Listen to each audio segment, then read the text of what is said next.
जितना जितना संसार का दुख कम होता चला जाता है, उतना ही उतना आत्मा का आनंद आने लग जाता है। आत्मा का आनंद, ये दोनों बातें एक साथ है, एक ही है। एक ही बोले थे ना आपने, एक ही है मतलब कि मुक्ति का सुख बोलो या संसार का दुख बोलो। संसार का दुख कम होगा तो मुक्ति के सुख को पा पाएंगे, और मुक्ति के सुख को पाएंगे वो तभी होगा जब संसार का दुख कम होगा। लेकिन हम क्या है, बाहरी जगत को ही वास्तविक मान लेते हैं। वो वास्तविक है नहीं, लेकिन उसमें अपने आपा बुद्धि मानकर ही उसको जी रहे हैं। रविंद्रनाथ टैगोर के उस प्रसंग से मैं अपनी बात प्रारंभ करूं कि रविंद्रनाथ टैगोर जो है वो लेखक तो थे ही, अच्छे दार्शनिक और चिंतक भी थे बंगाल के। रात्रि में जब देखा कि काफी समय हो गया है लिखते लिखते, अब विश्राम करना चाहिए, तो जिस कैंडल यानी मोमबत्ती के सहारे वो अपना लिख रहे थे उसको उन्होंने बुझा दिया। लेकिन देखते हैं बुझाने के बाद में भी कमरे में अभी भी प्रकाश आ रहा है, अभी भी रोशनी आ रही है, क्योंकि खिड़की और दरवाजे खुले हैं। चांदनी रात है, चंद्रमा की जो चांदनी की जो किरणें हैं वो भीतर में भी प्रवेश कर रही है। पूर्णमासी के दिन आप देखो बिल्कुल ऐसा लगता है झकाझक जैसा। तो वही चांदनी रात होने के कारण उनको ऐसा आभास हुआ कि मैं तो देख रहा था कि मेरी मोमबत्ती से प्रकाश हो रहा था, लेकिन मोमबत्ती बुझाने के बाद में भी अभी भी कमरे में प्रकाश है। बस इसी बात को उन्होंने एक संस्मरण के रूप में अपनी गाथा में लिखा कि इसी प्रकार से हम देखते हैं कि ये पर पदार्थ है, इसी में मुझे यानी आनंद है, इसी से मुझे प्रकाश मिल रहा है, लेकिन प्रकाश तो मेरे भीतर है। जरूरत है अपने खिड़की और दरवाजों को खुले रखने की। जिन्होंने खिड़की और दरवाजे बंद कर रखे हैं उनको कभी प्रकाश की प्राप्ति नहीं होगी। अनादिकाल से अपने खिड़की और दरवाजे, हम तो क्या करते हैं, केवल बंद ही नहीं करते, बंद के साथ में और क्या कर देते हैं, ताला भी लगा देते हैं कि खुल नहीं जाए, कहीं पे कोई खोल नहीं दे, तो कैसे भीतर प्रकाश प्रवेश करेगा। प्रकाश तो हमारे भीतर में है, लेकिन वह तब ही हमारा वह परमात्मा का प्रकाश उद्घाटित हो पाएगा जब हम उस परमात्मा को अपने भीतर में पाएंगे। हम बाहर की तरफ खोज रहे हैं, उससे हमें परमात्मा मिलने वाले नहीं है। जहां है वहां खोजेंगे तो निश्चित रूप से मिल जाएंगे। इसी आशय को लेकर अपन विगत दिनों में इन प्रतिमाओं के अभ्यास की चर्चा कर रहे हैं कि किस प्रकार से श्रावक अपने व्यस्ततम समय में से, एक बात बता दूं कि व्यस्त होना बुरा नहीं है, अस्त व्यस्त होना बुरा है। अस्त व्यस्त होना बुरा है, व्यस्त तो होना बहुत अच्छा है। आचार्य श्री जी का वो संस्मरण आपको याद हो गया, फिर से सुना देते हैं कि आचार्य श्री जी से किसी ने पूछ लिया, व्हाट इज योर बिजनेस। बेतुक सवाल था और आप तो गुस्सा हो जाएंगे, लेकिन आचार्य श्री जी बहुत हंसकर उस विदेशी व्यक्ति को जवाब देते हैं, business is my business, business is my business, व्यस्तता ही मेरा व्यवसाय है। What is your business, business is my business, व्यस्तता ही मेरा व्यवसाय है। यही होना चाहिए। जो आदमी व्यस्त होगा वो कभी भी इधर उधर की बातें नहीं करेगा। इधर उधर की बातें वो करता है जिसको व्यस्तता नहीं है, कोई काम दाम नहीं है और करना भी नहीं चाहता है, करना भी नहीं चाह रहा है वो, तो वो क्या करेगा, जो कर रहा है उसको बीच बीच में थोड़ा थोड़ा छेड़ता रहेगा ताकि वो करना बंद कर दे। ऐसा नहीं, अपन को हमेशा व्यस्त रहना है। इसी भावना के साथ में तीसरी प्रतिमा वाला तीनों टाइम सामायिक करता था, करता है। अब जब उसके आगे बढ़ने के भाव है तो वो प्रोसोदोपवास प्रतिमा इसलिए लेता है, क्या ये सब रोटी खाने में ही अपन पूरा दिन भर लगा दे, इसी पेट के पीछे ही बस सुबह से शाम तक ये बनाना वो बनाना, ये खाना वो करना, और खाएगा तो फिर और अन्य भी क्रियाएं होगी, निर्वर्त भी होना है, लघु संख्या आदि है ना, उसके लिए एक समिति रख दी पूरी। बोले कौन सी? पंचायत समिति। पंचायत समिति नहीं, अभी अभी सुबह ही पढ़ रहे थे, व्युत्सर्ग समिति। व्युत्सर्ग समिति का मतलब ही यही है कि भैया तुम्हें जब तुम लेगा तो जाना भी पड़ेगा, तो इधर उधर नहीं, देख सोच के भूमि के ऊपर मल मूत्र आदि का क्षेपण करना है। ये व्युत्सर्ग समिति बता रही है, मतलब एक पूरी समिति उसके लिए दी है आचार्यों ने। समझ में आ रहा है? तो भैया ये करेंगे ही नहीं तो उठना ही नहीं, अपने हाथ पे हाथ धर के या शमशान घाट में जाके ध्यान करेंगे। अष्टमी चतुर्दशी को पर्व के दिन, जिनको पावन दिन कल कहा था मैंने, उसी बात को आगे अपन और बढ़ा लेते हैं थोड़ी सी, कि उस चतुर्दशी के या अष्टमी के उन पर्व के दिनों में चारों प्रकार के आहार का त्याग करना प्रोसोदोपवास प्रतिमा है। प्रोसद का मतलब एकासन भी होता है, एकासन पूर्वक अनशन का यानी जो है ना अभ्यास करना, ये है प्रोसोदोपवास। लेकिन मात्र केवल चारों प्रकार के आहार का तो त्याग कर दिया, कल अंत में मैंने कहा था, लेकिन 4 प्रकार की कसाएं भी होती है, उन कसाय का त्याग नहीं किया तो फिर वह उपवास नहीं कहलाएगा। क्योंकि उपवास का मतलब ही है आत्मा के निकट आना, आत्मा के निकट आना, और जो आत्मा के निकट आ जाता है वो उन आत्मिक गुणों को पहचान लेता है, वो बाहरी उस वातावरण से प्रभावित नहीं होता, बात बात में वो क्रोधित नहीं होता, बात बात में वो मान कसाई नहीं। वो उपवास इसलिए नहीं कर रहा है कि मेरा सम्मान होगा। मुझे कल घर वाले पूछेंगे या घर वाली पूछेगी, हाँ अब कल का उपवास था, आज जल्दी ही पारना कर लो और हलवा बना के अच्छे से खिलाएगी, तो पहले से ही धारणा में ये बात सोचेगा तो पारना अच्छी नहीं मानी जाएगी, क्योंकि वो पहले से ही मानसिकता ऐसी, ये मान कसाय हो गई। मायाचारी के साथ में कुछ काम करेगा तो वह उपवास उसका सार्थक नहीं कहलाएगा, और लोभ के वशीभूत होकर चलो अपन जो है भोजन बच जाएगा आज का, इसलिए कर लो एक दिन का उपवास, तो भी अच्छा नहीं है। जो भोजन भट्ट होते हैं ना, किसी के यहाँ पंगत में जाना हो तो 2-3 दिन पहले से ही भूखा रहना शुरू कर देते हैं। बोले महाराज आजकल तो ऐसा होता ही नहीं है। अब आजकल क्या है कि लाड़ प्यार ज्यादा हो गए, तो इसलिए भी उन चीजों की, और रोज रोज ही पार्टी होती है। अब रोज ही भोजन वही मिल रहा है मालपुआ, तो क्या होगा उसमें?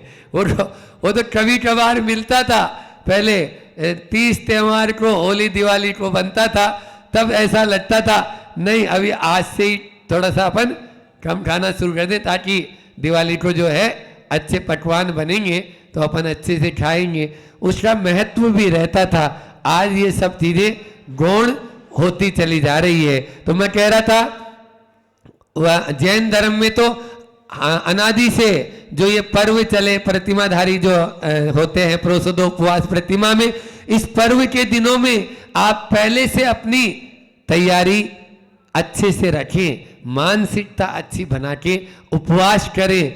एक बात बता दें, जिनसे उपवास नहीं बनता है, जिनका पित्त भड़क जाता है, उनको सर्दी में या गर्मी में उपवास करने की बजाय चौमासे में उपवास शुरुआत करनी चाहिए। चातुर्मास में बरसात का जब मौसम होता है, जैसे अभी 2-3 दिन से पानी बरस रहा है, तो आपने देख लिया होगा कि आपके अंदर की जो बैटरी होती है, सूरज जब अच्छा खिलता है तो हमारी जठराग्नि भी खिल उठती है। सूरज जब निकल ही नहीं रहा तो जठराग्नि भी मंद पड़ जाती है, भोजन अपना कम हो जाना चाहिए।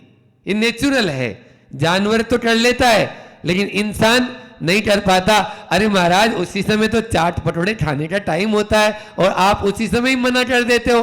अभी तो अच्छी कढ़ाई चलती रहे और गरम गरम आता जाए तो फिर देखो महाराज क्या गजब का लगता है, इमली की चटनी हो जाए साथ में। बोलो होता है नहीं होता है? सर्दी में तो वही चाहिए, वही होता है सर्दी दूर करना है तो।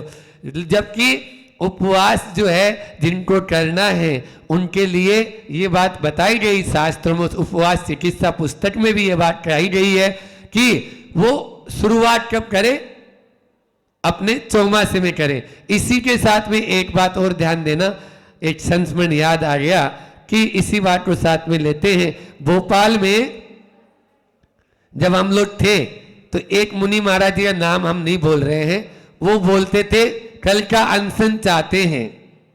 कल का आचार्य श्री जी अनशन, जब प्रत्याख्यान हम लोगों का होता है तो आचार्य श्री जी को बताना होता है कि कल हमें उपवास करना है या और कुछ करना है, ठीक है ना। वो भी अपनी मन मर्जी से नहीं, खिचड़ी लेना है तो खिचड़ी बताना होगा कि अकेले खिचड़ी लेना है, ठीक है। तो वो बताए।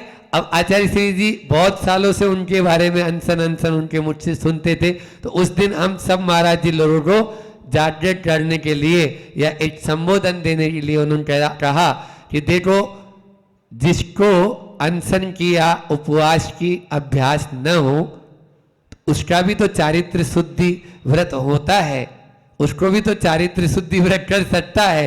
और केवल एक ही तप तो बताया नहीं, अनशन तो बताया नहीं है, और भी तो तप है, उनोदर भी है और रस परित्याग भी है, अवृत्ति परिसंज्ञान भी है। आज हम भोजन में केवल 4 ही चीज लेंगे, आज केवल 5 ही चीज लेंगे, ऐसा भी तो हो सकता है।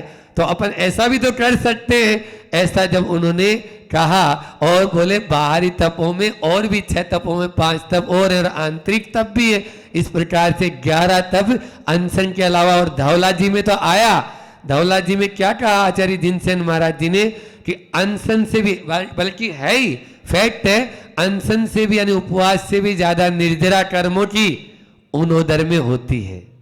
क्या बोला?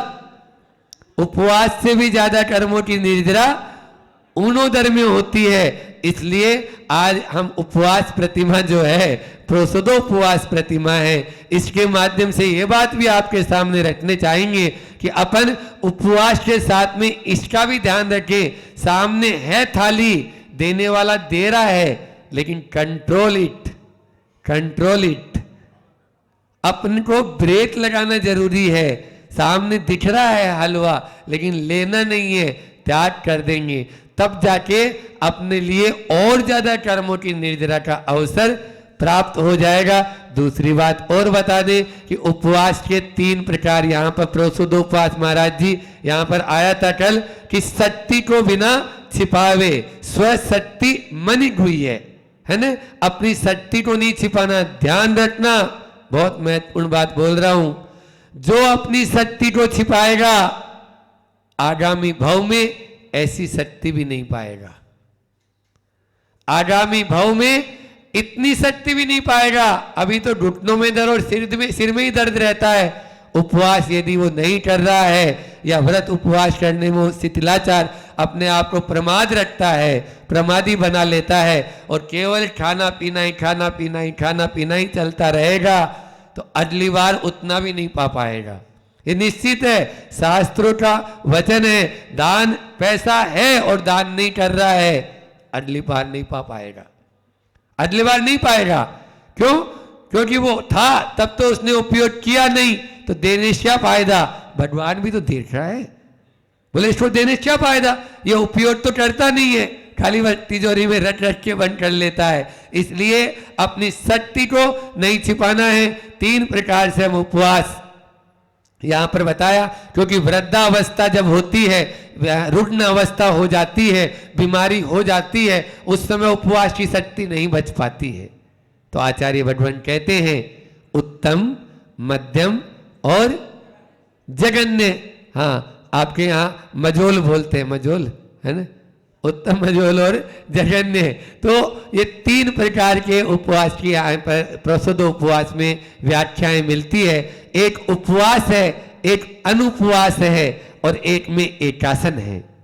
आप अष्टमी और चतुर्दशी को उपवास करें, उत्तम है। नहीं बनता है अष्टमी चतुर्दशी को जल ले ले, जलो उपवास इसको बोला, अनुपवास बोला। और नहीं और बनता है तो आप एकासन करें, अष्टमी चतुर्दशी को एकासन करें। ये 3 प्रकार से कहा। इसमें आया 12 प्रहर का त्याग, है ना, फिर 8 प्रहर का त्याग और 4 प्रहर का त्याग। इस प्रकार से, क्योंकि रात्रि में आप चारों प्रकार के आहार का त्याग तो हो ही जाता है, तो 4 प्रकार का आहार का त्याग कर दिए, तो अब आपका 8 प्रहर का मतलब 4 प्रहर का त्याग हो चुका है।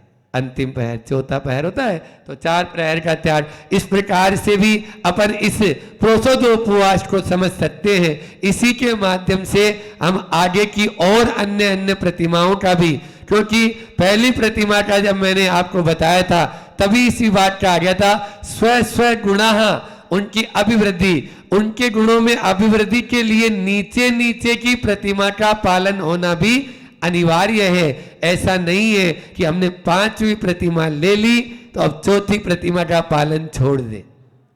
मुनि महाराज जी बन गए तो अब प्रतिमाओं का पालन न करें। समझ में आ रहा है? हालांकि महाव्रत और अणुव्रतों का कोई संबंध नहीं है, लेकिन फिर भी जो वहां पर त्याग कर चुके हैं, जब श्रावक के लिए त्याग हो चुका है तो साधु के लिए तो त्याग है ही है, उसके लिए बोलने की आवश्यकता नहीं है। कुछ लोग बोलते हैं हमारा तो सामायिक चारित्र 24 घंटे ही चलता है। नहीं, आचार्य श्री जी बार बार कहते हैं तीनों टाइम सामायिक में बैठना जरूरी है। ऐसा नहीं कि सामायिक के समय भी हम इधर उधर की बातें करते रहे तो गड़बड़ हो जाता है। इसी प्रकार से प्रोसोद उपवास प्रतिमा को भी अपन को समझना है, तभी जाकर हम उस प्रतिमा का सही स्वरूप समझ पाएंगे और उसका पालन भी कर पाएंगे। कल आचार्य श्री जी का पद्यानुवाद अपन ने पढ़ा था, आज फिर से एक बार देखते हैं उसी पद्यानुवाद को। चतुर्दशी 2 तथा अष्टमी प्रतिमासों में आते हैं, उन्हीं दिनों में यथाशक्ति सब काम काज तज पाते हैं। काम काज, आपको एक बात बता दूं, इधर में ये प्रथा नहीं है बुंदेलखंड में। यहाँ पर तो दुकानदारी भी करते हैं और उपवास भी कर लेते हैं, घर का सब काम काज भी करते हैं। लेकिन झारखंड में आप कभी जाओ, रांची, हजारीबाग, बिहार में अपने गया, कोडरमा, इन स्थानों पर जब हम लोग चातुर्मास की ओर रुके तो वहां पर जिस दिन जो उपवास करता है तो वो मंदिर में ही रहते हैं। वो सवेरे प्रातः काल नहा धोकर अपना, वैसे तो नहाना धोना भी नहीं चाहिए, लेकिन अब श्रावक है, मान ली पूजा पाठ करना है, इसमें जब प्रोसोदोपवास की बात आई थी तो स्नान का भी त्याग आया। क्या करे और क्या न करे ऐसा भी आया इसमें कि आपको स्नान का, इत्र गुलेल का, 5 पापों का त्याग होना चाहिए। क्या करें? धर्म की कथा को सुने और सुनाए, ज्ञान और ध्यान में लीन रहे। ऐसी कारिकाएं भी इसी रत्नखंड श्रावकाचार्य में आई थी। तो यहां भी आचार्य श्री वही कह रहे हैं कि आप इन यथाशक्ति अपने आप को काम काज का त्याग करें, प्रसन्न हो, एकाग्र चित्त हो, प्रोसद नियमों कर पाते, प्रोसद उपवासा प्रतिमा के धारक श्रावक कहलाते। तब प्रोसद उपवास प्रतिमा आपकी सार्थक मानी जाएगी, अन्यथा वह सार्थक नहीं मानी जाएगी। इतना ही रखते हैं, अपना समय भी आपका पूरा हो गया है। बोलिए अहिंसा परमो धर्म की।